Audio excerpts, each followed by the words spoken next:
The question everyone has been asking has been answered. We now know where Alexander Rossi is going for the 2025 IndyCar season. Yes, indeed, he does have a ride. DL 500 Club tonight. Go down, link in the description to hang out with me tonight at 8 p.m. While you're down there, subscribe and hit the like on this video.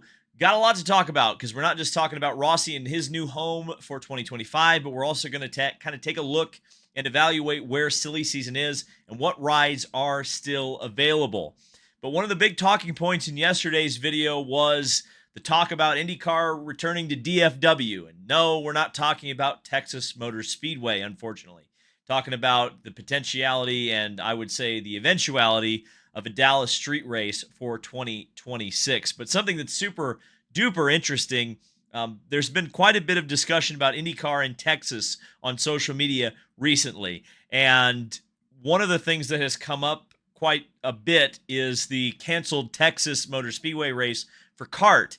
And something that I kind of put out an APB on Twitter was, hey, there was a broadcast of the qualifying for that event where speeds exceeded 233 miles an hour. Surely someone has it. And as it turned out, someone did actually have the broadcast. And shout out to Chris Paff. Now let's just play a little bit of this. We'll turn down the audio just a little bit, but it's absolutely unbelievable that this lost media has surfaced the qualifications for the Firestone Firehawk 600, which was a race that lives in infamy because it didn't actually happen. Drivers were experiencing G-lock. The cars were so fast. There was so much force put on the drivers' bodies. I mean, truly, I was watching this with my pal Kyle last night, and we were just talking about how this really was kind of the peak, although it was stepping over a line, but this was the peak in terms of development and just the fastest, most advanced race cars in the world, and the time that they actually went too fast. And it's a time and an era that is long in the past, and we're probably never getting it back. So it's great to see, while this is scary and a cautionary tale, I'm glad, I'm going to say this, and it's going to sound a bit, macabre, but I'm glad the footage exists. I'm glad we have it preserved. The fact that it happened probably shouldn't have, but the fact that it happened and we have footage, I'm happy for that, because this is just absolutely unbelievable. A lot of people, when they first see this footage, and I agree, it looks like they're going in fast motion, like 2 times speed. I mean, obviously, as you continue to watch, and as I watched through this broadcast last night, it felt like finally my eyes were starting to adjust to the speed. But this is just a different time, a different era. And let's talk about the current era, shall we? We finally figured out where Alexander Rossi is going. And no, they didn't announce Nigel Mansell, as much as you might have noticed I was living in the past. Alexander Rossi will drive for Ed Carpenter Racing next year. Now, Ed Carpenter Racing made several announcements today. As you can see on the screen, they also announced that Christian Rasmussen, who had such a great rookie season and in fact was elevated to the 20 car to finish out the season to try to get the leader circle, he did that and was rewarded next season with a full-time ride. Here's some reaction from Alexander Rossi over on Twitter. Very excited about this. Cannot wait to get to work with all the awesome people at ECR Indy. Going to be quite a ride. And here's the press release.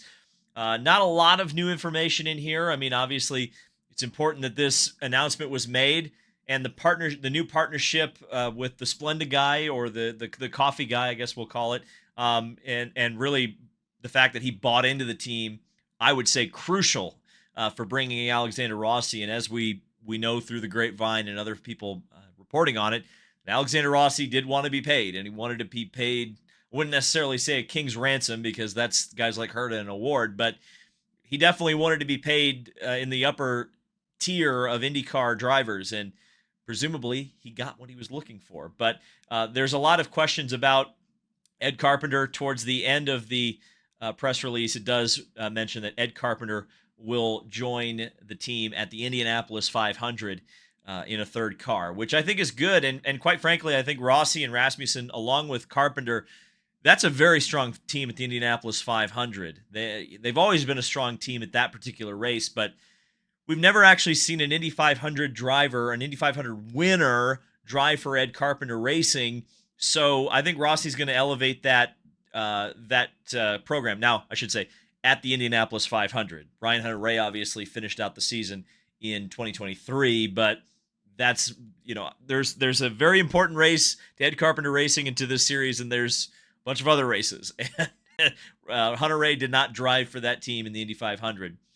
I would also like to give a shout out, before we talk a little bit more Rossi, the fact that not only did Ed give Christian Rasmussen another shot and a full-time shot, which I think probably should have been the way it always was, but I think it showed a lot of foresight on his part to step out of the cockpit and give Christian the opportunity to get that car into the leader circle, which he did.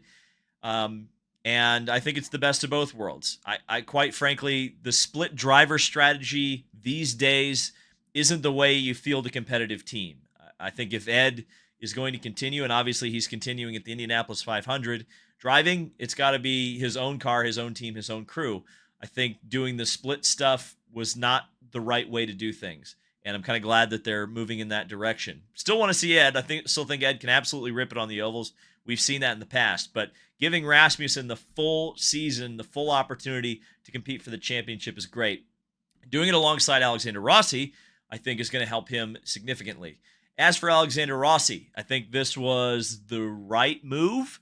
I think that things got a little more difficult at the other potential, which would have been Rahal for him. So I think that it works out. He's friends with Ed. The cars are quick at the speedway. Rossi's quick at the speedway. We'll see how the rest of the season works out. I think this will also be a great kind of evaluation of how well or not well Rinus VeeKay was doing at that team, especially if Rinus gets another ride and we kind of see where his relative performance stacks up against this team. We kind of saw what Connor Daly was able to do when he stepped away. So there's some question marks, I think, with Ed Carpenter Racing, but I think they've got the right lineup to really show up and show out next year with their drivers, particularly at the Indianapolis 500. Obviously, quite a few months away at this point. Silly season testing beginning as well. This is pretty interesting. Andretti announced today, or at least showed off, that Jamie Chadwick's going to be testing what looks to be car 25, at least based on the roll hoop. Make of that what you will. Apparently, she is testing at Barber. I don't know if that's been announced officially yet, but that's where she's testing. Traditionally, that's a track that Andretti shakes down rookies for the next year. Whether they actually put them in a seat or not, well, you never know. Let's take a look at silly season as it stands right now and the seats that I see that are out there on the market for the taking. Now, obviously, Rahal, there was, I think, a pretty good chance. Obviously, it's fallen apart in recent weeks, but there was a time and a place where it looked like it was going to be Stingray Robb and Alexander Rossi in those two seats. Both of those drivers are managed by Peter Rossi. It made a lot of sense for a lot of reasons. With Rossi leaving, or with Rossi signing at Ed Carpenter Racing, that obviously blows that up, any chance of that happening. So I don't know if Pietro Fittipaldi will return in the 30. You kind of get mixed answers on whether or not he will. The 45, open to interpretation, open to whichever driver can get that. I think Rinus VeeKay would be a great fit. I think he would be the right kind of driver for that seat. You would also think about a Linus Lundqvist, maybe. He's certainly on his butt right now after kind of missing out on the musical chairs at Ganassi. So I think Linus would fit into that Rahal dynamic somewhat well. They still have Yuri Vips on the payroll at Rahal. What are they ever going to do with him? Maybe he slots into one of those seats. We'll see. Juncos.